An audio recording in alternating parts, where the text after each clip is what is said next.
meron naman tayong gagawin tutorial ngayon regarding sa pagkabit, kung paano ikabit yung hardwire kit natin para sa dashcam natin, yung power supply. Kasi itong dashcam na ginagamit ko ngayon is naka-plug in lang to dito sa cigarette na 12 volt supply. So kumbaga, kung papatayin natin itong makina ng sasakyan is mamamatay din yung dash camera natin. So hindi na siya magre-record. So, gagawin natin is i-install natin yung hardwire kit dito, i-direct connect dito sa merong port dito kung saan makikita yung mag-scan ng sasakyan mo, yung sa OB dito na kung meron kayo saksak na scanner.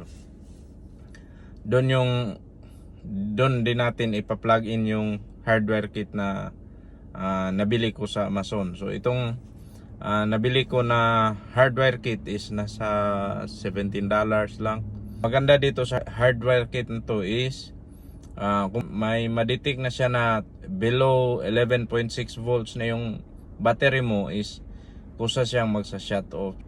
Yung mga dashcam kasi natin, kailangan niya naka-running siya, especially kung nagpa-park tayo doon sa mga public parking lots, o yung iiwan natin yung sasakyan natin sa parking lot, tapos baka may mga masamang yung mga tao na walang pakialam ba, masagi yung sasakyan mo, may tatamaan yung sasakyan mo. Meron akong kaibigan dito na yung sasakyan niya, yun nga, nagpark sila, tapos paglabas nila sa restaurant, yun na, may tama na yung sasakyan niya sa likod. So wala siyang recorded na footage kung sinong nakatama. Ito, dumating na yung hardware kit natin na in-order natin sa Amazon. Ito, papakita ko sa inyo. Ito, buksan natin para ikabit natin to. Kung tapos natin kung gagana ba. Ito, madali lang to na ikabit kasi dito lang yan sa meron siyang pang sa gilid. Tapos meron siyang type C na port dito sa dashcam, kung type C yung port ng mo. So ang kagandahan nitong hardware kit na to is meron ito lang yun, itong parang para sa UB dito na port dito sa may kung saan ka mag-scan. So meron din siyang turn on, turn off. Kung nasa bahay ka lang, ipapark mo yung sasakyan mo doon lang sa garahe mo, pwede mo siyang i-turn off para hindi yung battery mo is masisave yung battery mo. Kasi itong hardware kit na to is meron siyang sensor, kasi pag masense niya na below 11.6 volts na lang yung voltahe ng battery mo, is kusa siyang magto-turn off para hindi malubat yung battery mo. So pag start mo ng sasakyan is meron pa rin siyang supply. Example, nasa safe place lang, yung nasa garahe nyo lang, tapos laging naka-record yung dashcam mo kahit nasa safe place yung sasakyan mo kasi nasa bahay lang kayo. Ito, meron siyang turn on, turn off para kung nasa public places ka na parking lot, pwede mo siya i-on para mag-record siya throughout sa kung nasa labas ka. Pero kung nasa bahay lang, yung safe na lugar, pwede mo siya i-turn off para hindi ma-drain yung battery mo. Kaya mas okay to siya. So dito siya naka-plug So dito sa 12 volts na sa cigarette. So ayan.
So, yan. Dito yung mga excess natin itatago. Yan, dyan.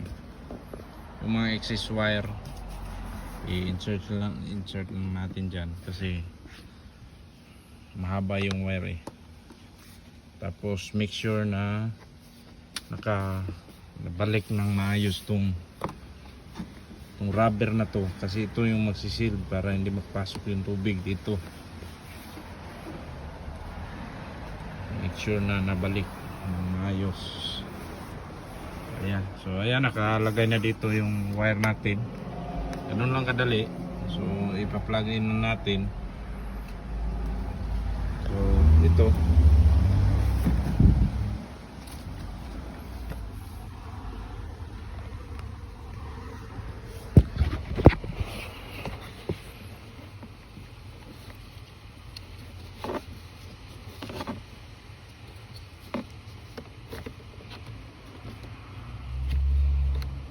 So ayan, plug in na.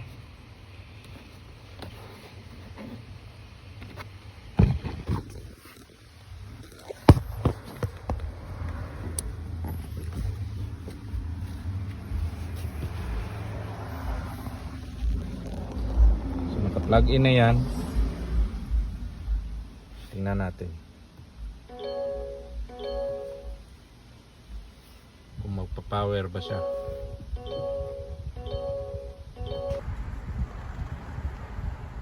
Ayan, nag-turn on na siya.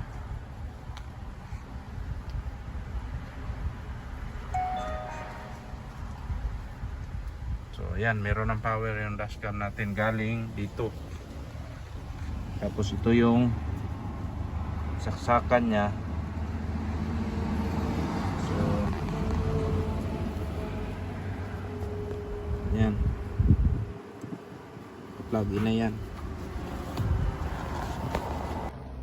So ayan, so kahit naka turn off ko na yung makina natin, yung ignition natin, wala nang display yung dashboard, pero naka-record pa rin siya. So mag-record yan hanggang ma-detect niya na 11.6 volts na lang yung battery niya, magto-turn off yan.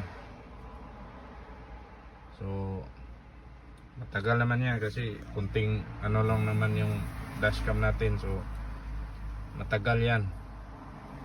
So testing natin mamaya, punta tayo ng Walmart, tapos iwanan natin ang mga isang oras kung anong mga footage na nakukuha niya.